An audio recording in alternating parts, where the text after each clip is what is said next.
Hello friend, स्वागत है आपका आज की इस नई वीडियो में। तो आज हम देखेंगे सेमेस्टर 1 के जो आपकी हमारी बुक है बिजनेस लॉ के बारे में। ठीक है, तो आज हम इस वीडियो में जानेंगे कि एग्रीमेंट किसे कहते हैं, कॉन्ट्रैक्ट किसे कहते हैं और इनके दोनों के बीच का डिफरेंस। ठीक है, तो चलिए इसमें मैं लाइव रियल एग्जांपल बताऊंगा आपको, जो आपको बिल्कुल समझ आ जाएगा कि क्या होता है एग्रीमेंट और क्या होता है कॉन्ट्रैक्ट।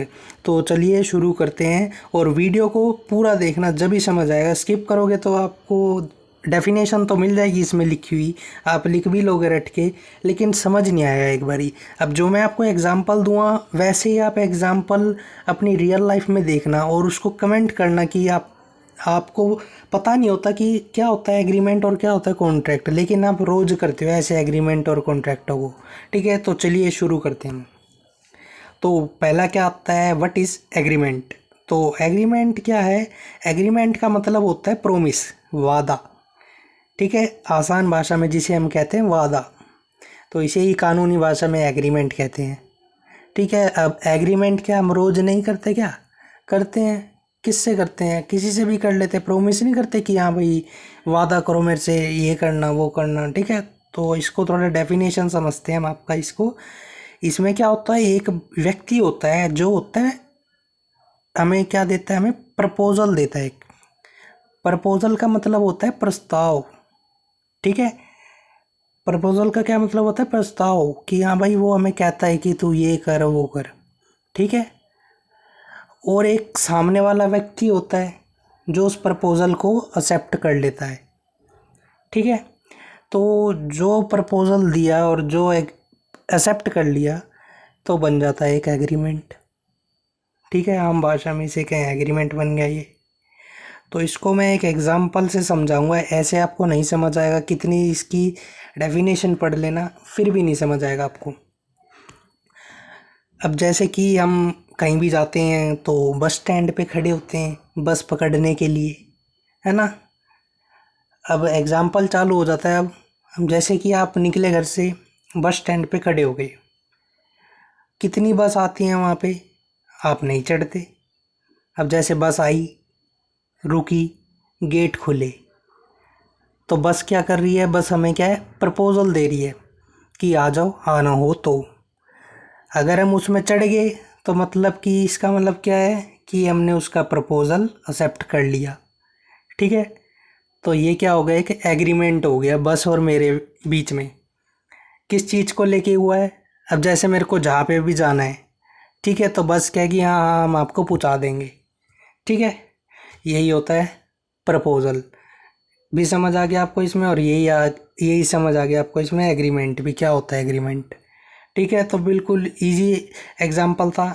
बस की जगह मेट्रो ले लो, मेट्रो आती है, आपकी मर्जी चढ़ो या ना चढ़ो, लेकिन गेट तो खुलता है ना, आपको प्रपोजल तो देती है ना कि आना है तो आओ। अगर आप आ जाओगे तो वो एग्रीमेंट या जो ये वादा था ये जो प्रोमिस था वे क्या है, एक्सेप्ट कर लिया गया आपके द्वारा। नहीं आओगे तो नहीं हो गया। ठीक है, तो इसके बाद देखते हैं हम कॉन्ट्रैक्ट। कॉन्ट्रैक्ट भी बिल्कुल सेम ही होता है। ठीक है, बस इसमें क्या होता है, एनफोर्स बाय लॉ रहता है।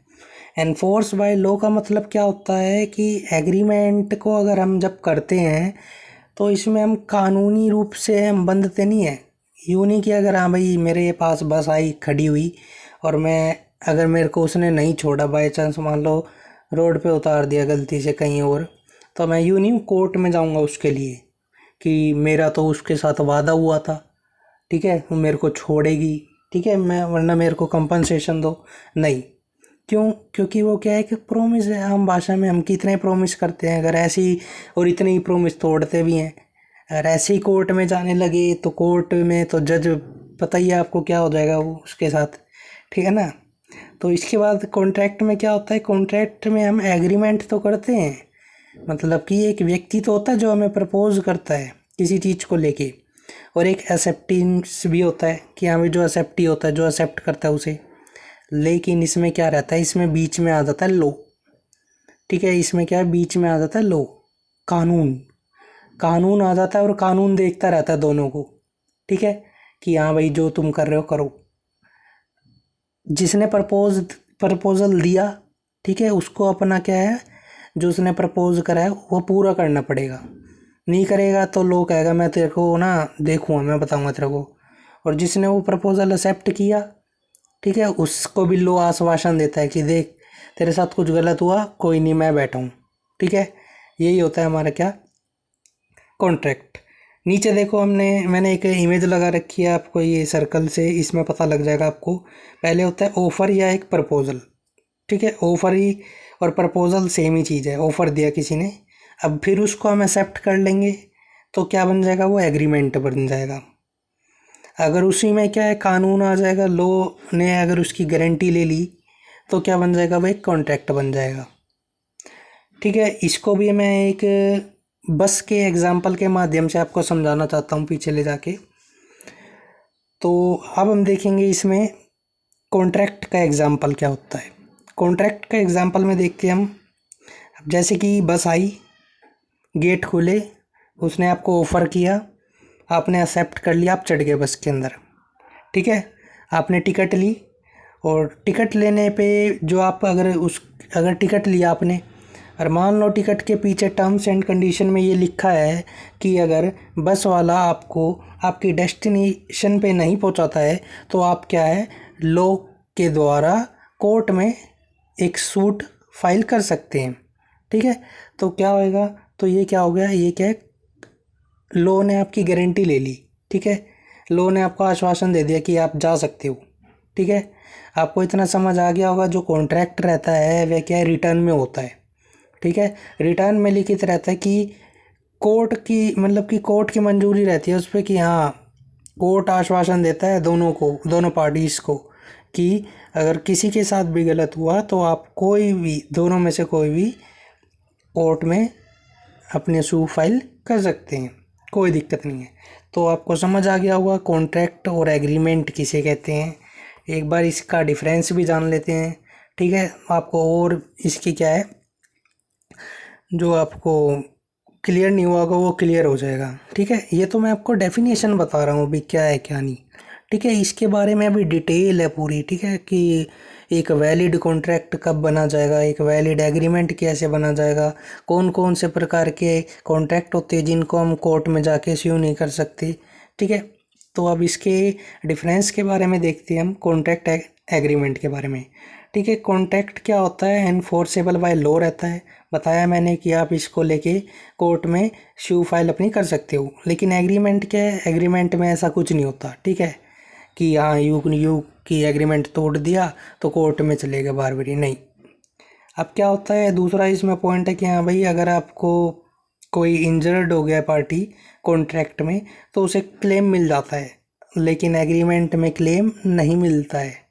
ठीक है, फिर क्या होता है मेनली आपका, कि जो ये कॉन्ट्रैक्ट होता है ये नैरो होता है। नैरो मतलब कि एक टाइम पीरियड के लिए होता है।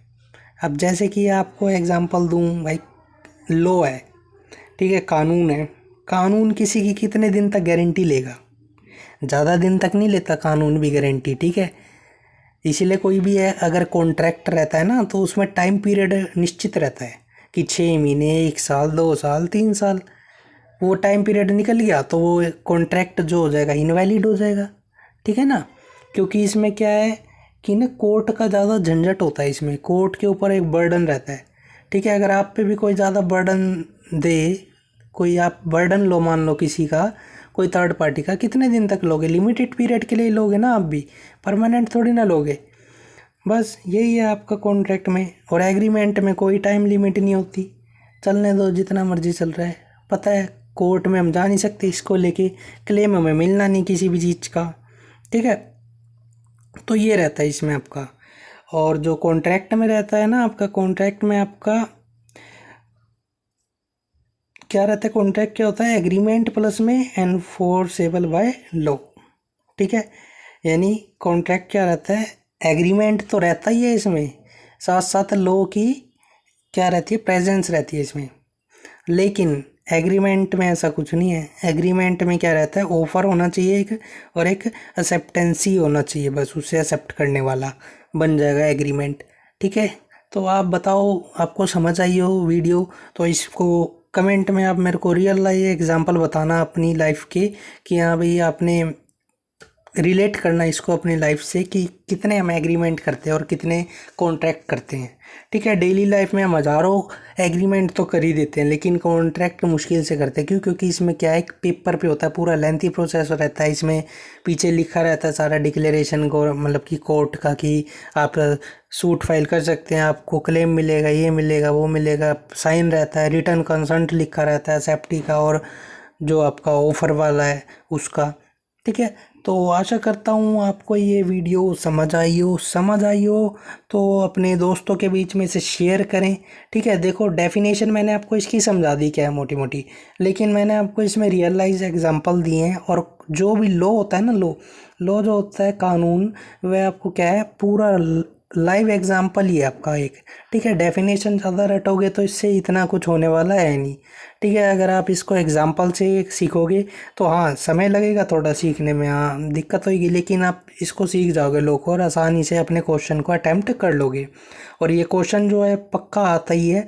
ठीक है, तो मिलते हैं अपनी नेक्स्ट वीडियो में, तब तक के लिए अपना ख्याल रखिए। धन्यवाद, थैंक यू।